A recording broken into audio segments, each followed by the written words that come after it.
La chronique bourse, la quotidienne Zone Bourse, Anthony Bondin.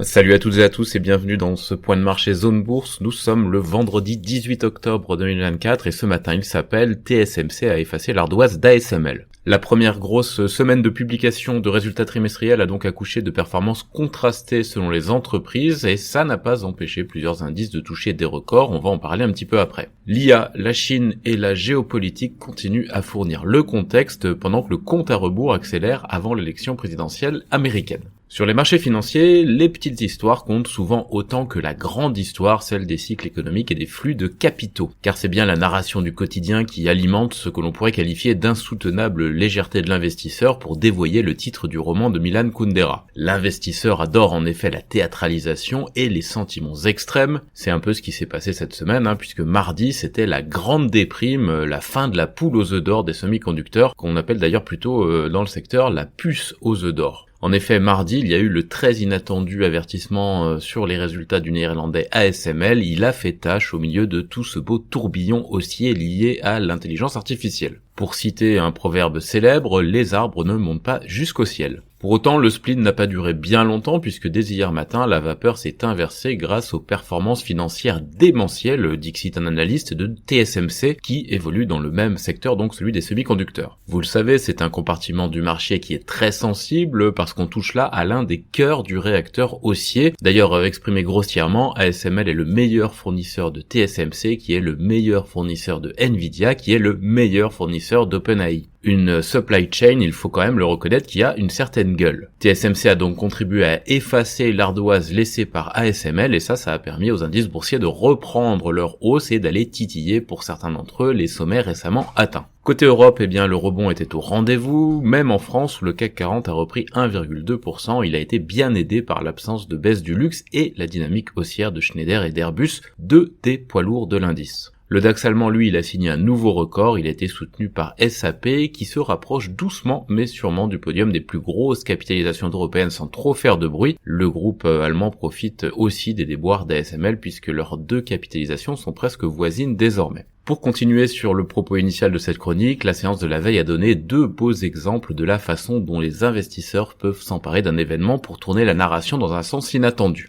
Flashback arrière, hier matin avant l'ouverture, Adidas a relevé pour la troisième fois de l'année son objectif 2024 et dans le même temps, Nestlé a abaissé le sien, je crois d'ailleurs que c'était aussi pour la troisième fois de l'année. Intuitivement, Adidas aurait donc dû monter et Nestlé baisser après l'ouverture. Et de fait, Nestlé chutait de plus de 3% dans les premiers échanges, mais par contre Adidas perdait aussi plus de 3%. Pourtant, quelques heures plus tard, en clôture, Nestlé affichait un gain de 2,5% et Adidas était revenu en légère hausse. On a eu hier beaucoup de demandes pour expliquer ce double phénomène un peu étrange, je vais vous donner mon explication. Entre la publication des communiqués et la clôture, les investisseurs ont donc changé de regard. Ils ont d'abord valorisé le fait que le nouveau management de Nestlé a décidé de tout remettre à plat en laissant entendre que le pire des scénarios envisagés pour l'année prochaine ne se produirait pas. Au final, les investisseurs se sont dit pourquoi pas, ils ont acheté pour voir après un parcours 2024 assez déprimé puisque le titre Nestlé accuse 12% de baisse depuis le 1er janvier. Concernant Adidas, la magie des relèvements d'objectifs a cessé d'opérer, c'est manifeste. Le groupe allemand avait guidé très bas en début d'année après de multiples déceptions pour ne pas s'attirer à nouveau les foudres de ses actionnaires. Et comme finalement il ne s'en est pas si mal tiré, ça lui a permis de relever le curseur. Les deux premières fois, le marché avait rugi de plaisir, un petit peu moins hier parce que les analystes s'y attendaient et qu'ils avaient placé leur propre curseur au-dessus des indications du groupe. Il en aurait donc fallu un petit peu plus pour que la réaction soit positive, mais pour autant, la baisse initiale a été gommée sur Adidas parce que, comme le soulignait hier un très bon connaisseur du secteur, des boîtes de consommation qui affichent des révisions haussières à cette période de l'année en 2024,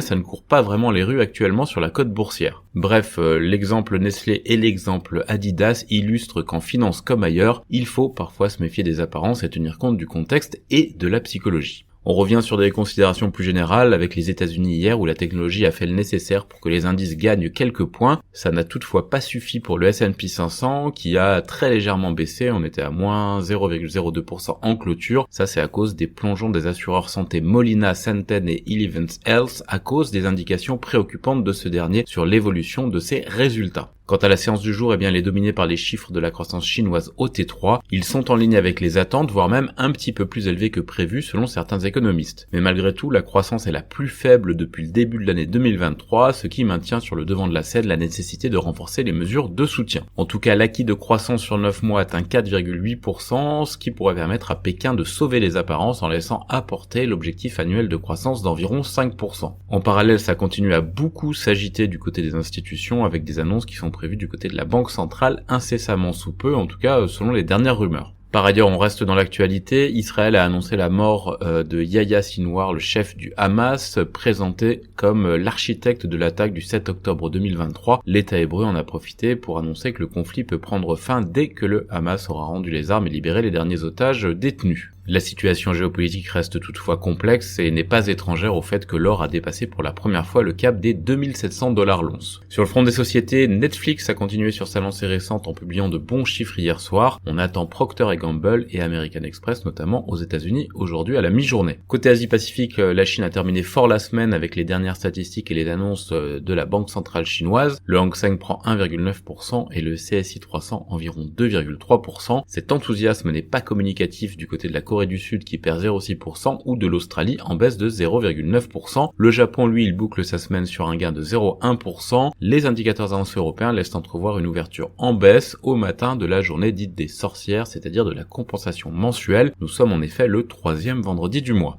Du côté de l'actu des sociétés en France, Essilor Luxottica déçoit au T3 mais confirme ses perspectives. PAI Partners surenchérit sur CD et R pour racheter la filiale grand public de Sanofi. Pernod Ricard vend plusieurs marques nordiques. La Chine a approuvé la coentreprise d'assurance entre BNP et Volkswagen dans le but d'ouvrir davantage le marché local de l'assurance aux entreprises étrangères. Thales a livré les 300 premières jumelles de vision nocturne du contrat Binix à l'armée de terre. BNP Paribas réduirait son équipe de crédit pour les marchés émergents. Virbac a maintenu ses perspectives pour 2024 malgré un ralentissement de la croissance au T3. La Française des Jeux a relevé les siennes. Ruby a finalisé la cession de sa participation de 55% dans Ruby Terminal, ce qui permettra de verser près de 77 millions d'euros aux actionnaires sous forme d'une distribution spéciale. TF1 renforce ses engagements en faveur du cinéma. Lucibel reporte la publication de ses comptes au 31 octobre. Leaf commence la construction de son principal site français de production d'hydrogène vert. Osmosun et IWS ont produit 10 millions de mètres cubes d'eau douce avec leur unité de dessalement installée à Djibouti. Terranexus a signé avec Synerlab pour la production de lots commerciaux de Miglustat. Osimmuno a présenté une nouvelle technologie bispécifique de 6 démasquages pour la conception de médicaments à base de cytokine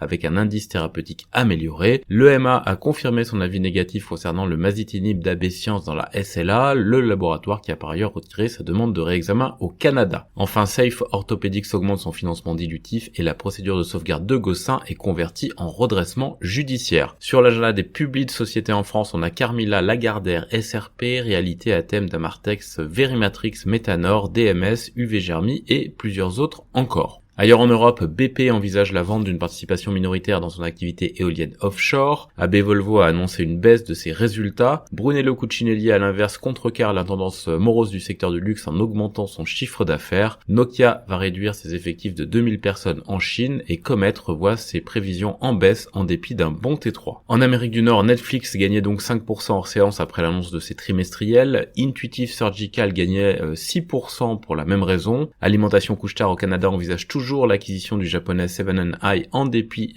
des obstacles liés à la concurrence. Berkshire Hathaway a continué à réduire ses parts dans Bank of America. John Deere fait l'objet d'une enquête de la FTC concernant des politiques de réparation déloyales. Flagstar, la filiale de New York Community Bank Corp, va licencier environ 1900 personnes. Schlumberger vend des parts dans le bloc Palliser et le spécialiste de la conduite autonome Pony.ai a déposé son dossier d'IPO sur le Nasdaq. Sur l'agenda des publiés aux USA, Procter & Gamble, American Express, Schlumberger ou encore Fifth Third Bank Corp. Côté Asie-Pacifique et ailleurs, Samsung aurait reporté les livraisons d'équipements de fabrication de puces ASML pour sa future usine au Texas faute de clients. Au Japon, plusieurs institutions financières ont cessé de commercer avec Nomura à cause du scandale de manipulation du marché dont les ramifications sont en train de s'étendre. Infosys perdait plus de 3% après avoir annoncé ses résultats trimestriels en Inde. Les actionnaires de Tseka Hutchinson approuvent la fusion entre Tri UK et Vodafone. Et enfin, Mitsubishi acquiert la moitié de la participation d'Ayala dans la licorne FinTech Mint. Voilà, c'est terminé pour ce dernier point de marché de la semaine. Bonne journée à toutes et à tous.